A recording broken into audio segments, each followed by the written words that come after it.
इन हिंदी। श्रीलंका आज़ाद हुआ 1948 में।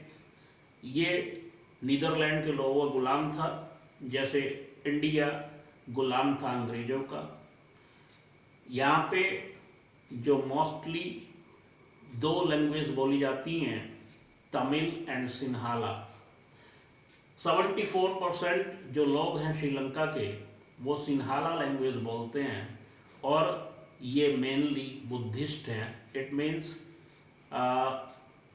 follower of the religion of Bodh, and 18% people यहाँ पे तमिल बोलते हैं, जिनमें मोस्टली हिंदूज हैं और मुस्लिम्स हैं। यहाँ पे श्रीलंकन तमिल 13% हैं, नेटिव जो तमिल श्रीलंका को बिलोंग करते थे, और 5% तमिल इंडियन तमिल हैं, जो कि कॉलोनियल पीरियड में प्लांटेशन के टाइम तमिलनाडु से जो इंडेंचर लेबर के तौर पर प्लांटेशन वर्क में काम करने के लिए गए, वो इंडियन तमिल हुए।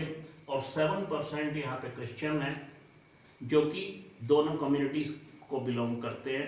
7% में क्रिश्चियन बुद्धिस्ट भी हैं और तमिल और हिंदूज में भी हैं। मेजॉरिटी 1956 में श्रीलंकन गवर्नमेंट ने मेजॉरिटी के आधार पर रूल चलाना चाहा। उन्होंने 1956 में एक एक्ट पास किया, जिसके अकॉर्डिंग जो मेजॉरिटी कम्युनिटी थी उसका उन्होंने अपने हिसाब से शासन चलाना चाहा।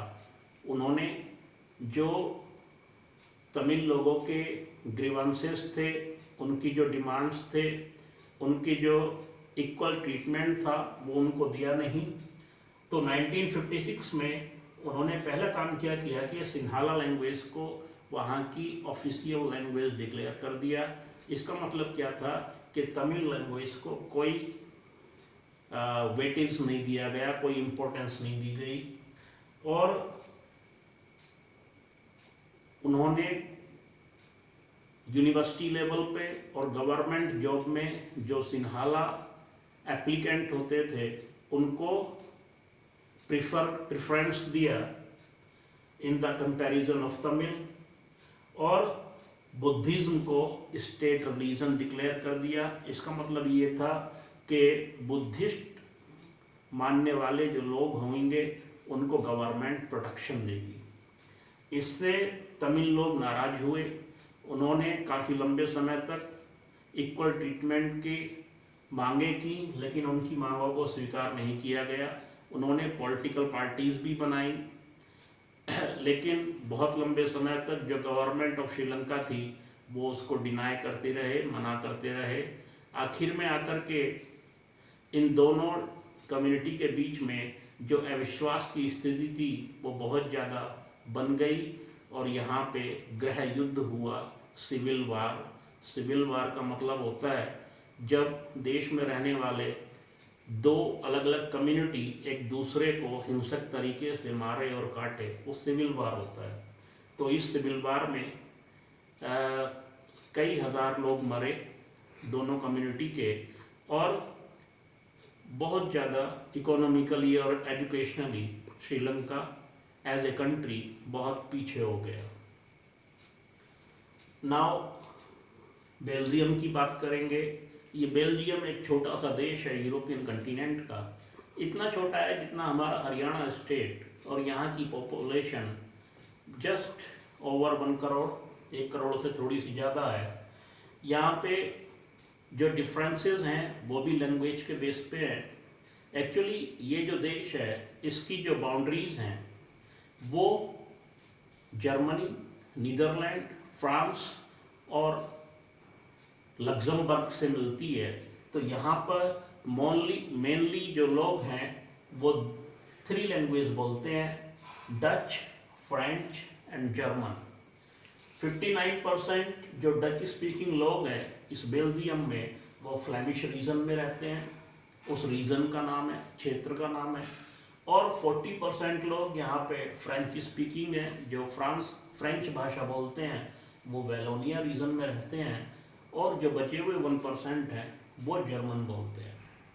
यहाँ की जो कैपिटल है, राजधानी, वो ब्रुसेल्स है, और कैपिटल में भी थोड़ा सा कॉम्प्लेक्शन है, कॉम्प्लिकेटेड है कि यहाँ पे 80% लोग फ्रेंच बोलते हैं और 20% लोग डच बोलते हैं।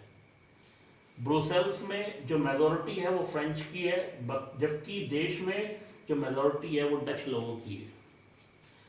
तो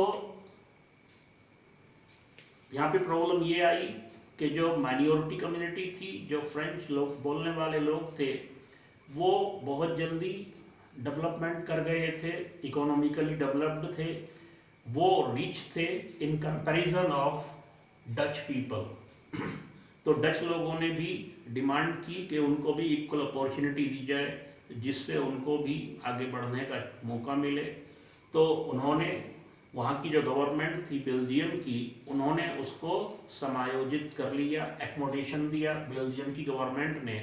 तो बेल्जियम गवर्नमेंट ने इस एकोमोडेशन को मानने के लिए क्या किया, एक तो सेंट्रल गवर्नमेंट बनाई जैसे हर देश में होती है, और उसमें जो बोथ कम्युनिटी थी, डच और फ्रेंच, उनके 9 मिनिस्टर बना दिए। इट मीन्स इक्वल पार्टिसिपेशन दे दिया गया सेंट्रल गवर्नमेंट में दोनों कम्युनिटी को। उन्होंने एक कम्युनिटी गवर्नमेंट भी बनाई, जो अलग अलग रीजन में अलग अलग भाषा बोलने वाले लोग रहते थे, उनकी कम्युनिटी गवर्नमेंट बना दी गई। वो अपने हिसाब से अपने कल्चरल हेरिटेज एंड लैंग्वेज के हिसाब से अब उसके लिए काम कर सकते थे। और जो बहुत सारी पावर थी सेंट्रल गवर्नमेंट की, वो स्टेट गवर्नमेंट को दे दी गई। And state government are not subordinate of the central government. इसका मतलब ये है कि जो राज्य सरकार थी, क्षेत्रीय सरकारें थी, वो सेंट्रल गवर्नमेंट के अधीनस्थ नहीं थी, मतलब उसके अंडर में काम नहीं करती थी, उनके अपने राइट्स थे। और एक गवर्नमेंट ब्रुसेल्स में भी बना दी गई, और वहाँ भी इक्वल रिप्रेजेंटेशन दे दिया गया। तो अगर इन दोनों देशों की स्टोरी को देखें, समझें, तो इसमें श्रीलंका में पावर शेयरिंग दे दी गई, पावर शेयरिंग हो गई, श्रीलंका में पावर शेयरिंग हुई नहीं, तो वहाँ पे सिविल वार हुआ। और बेल्जियम में पावर शेयरिंग दे दी गई, तो वहाँ पे कोई प्रॉब्लम नहीं हुई। इट मीन्स पावर शेयरिंग जो है वो डेमोक्रेसी में बहुत जरूरी है। Rest part of the remaining chapter will be in next video. हो गया।